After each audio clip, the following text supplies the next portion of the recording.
Hello everyone, good evening and welcome to our channel ज्ञान कोश study. My self Ankit Kumar. आइए शुरू करते हैं आज की क्लास को। अकाउंटिंग की सीरीज़ में आज की क्लास में हमको डिस्कस करना है जर्नल के विषय में। जर्नल का मतलब रोजनामचा है। जर्नल में हम इन 3 पॉइंट्स को डिस्कस करने वाले हैं। पहला है मीनिंग ऑफ जर्नल, जर्नल से आशय, फॉर्मेट ऑफ जर्नल, जर्नल का प्रारूप, और उसके बाद जर्नल एंट्रीज के बारे में। तो जर्नल को आइए शुरू करते हैं। जर्नल का माने रोजनामचा से है। आज हमने इसको हिंदी में डिफ़ाइन किया है ताकि आप बहुत अच्छी तरीके से समझ सकें। तो जर्नल के लिए हम ये कह सकते हैं कि जर्नल एक तरीके की किताब है या वो बुक है जहाँ पर बिजनेस में होने वाले सभी ट्रांजैक्शंस को लिखा जाता है। यही काम जब टैली पर नहीं किया जाता था तो व्यापारी अपनी बुक में, अपनी किताब में होने वाले सभी ट्रांजैक्शन को दिन या तारीख के अनुसार उसको लिख लेता था।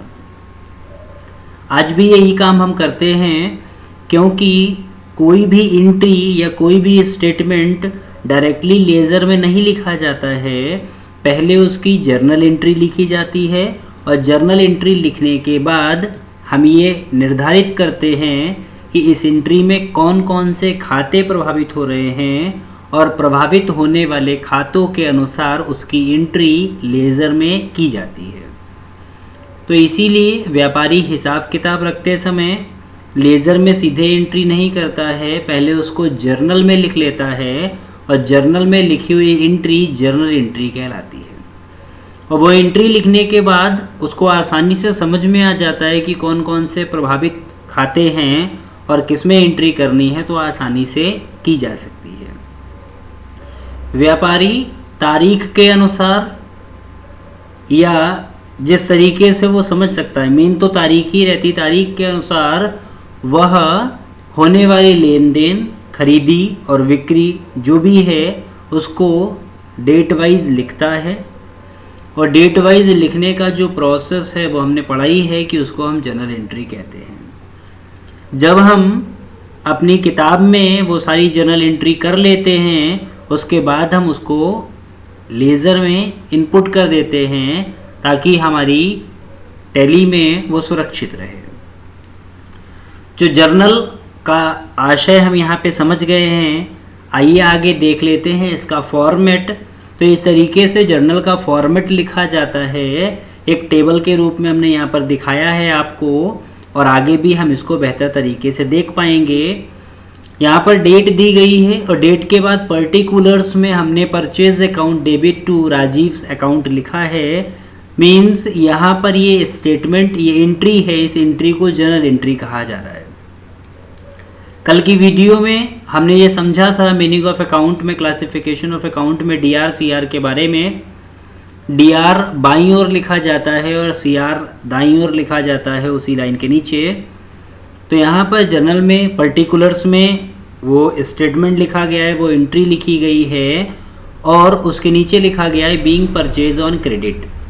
Means purchase account debit to Rajiv's account में ये बताया जा रहा है कि खरीदी हो रही है, और ये बीइंग परचेज ऑन क्रेडिट एक नरेशन है जो कि हमारी ये समझने में मदद करता है कि इस स्टेटमेंट में क्या हो रहा है। लेज़र फोलियो, जिसको शॉर्ट में एलएफ कहा जाता है, इसमें यह दर्शाया जाता है कि जर्नल एंट्री के बाद लेज़र में उसकी पोस्टिंग, मतलब लेज़र में उनकी एंट्री हो गई है कि नहीं। टैली में ये आवश्यक नहीं होता है, हम जब जर्नल एंट्री लिखते हैं तब इसकी आवश्यकता रहती है। और डेबिट होने वाला अमाउंट डेबिट साइड में दिया गया है और क्रेडिट होने वाला अमाउंट क्रेडिट साइड में दिया गया है। ये जर्नल का जो प्रारूप है, इस प्रारूप में ही हम अपनी सभी जर्नल एंट्रीज को लिखते हैं। आइए, जब हम जर्नल एंट्रीज करेंगे तो हमको कुछ बिंदु, कुछ पॉइंट्स याद रखने हैं, जिन पॉइंट से हम जर्नल एंट्री को बहुत आसानी से और अच्छी तरीके से कर सकें। और ये बात निश्चित है कि अगर ये 3 पॉइंट आपको बेहतर तरीके से पता है तो जर्नल एंट्री आप आसानी से कर पाएंगे। पहला पॉइंट है कि जो भी स्टेटमेंट लिखा गया है उस स्टेटमेंट से दो खाते प्रभावित होते हैं, ये हमने कल भी पढ़ा था।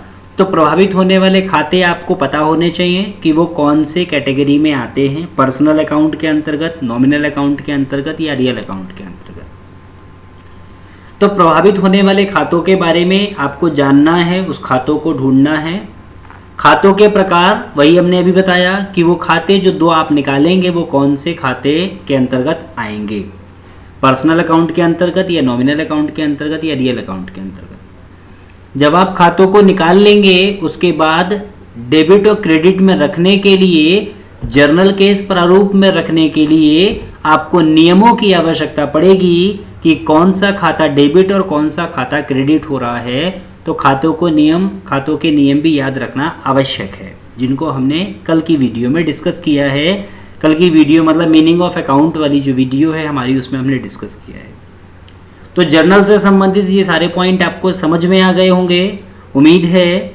अगर ये वीडियो समझ में आई हो तो इसको लाइक कीजिएगा, सब्सक्राइब कीजिएगा, शेयर कीजिएगा।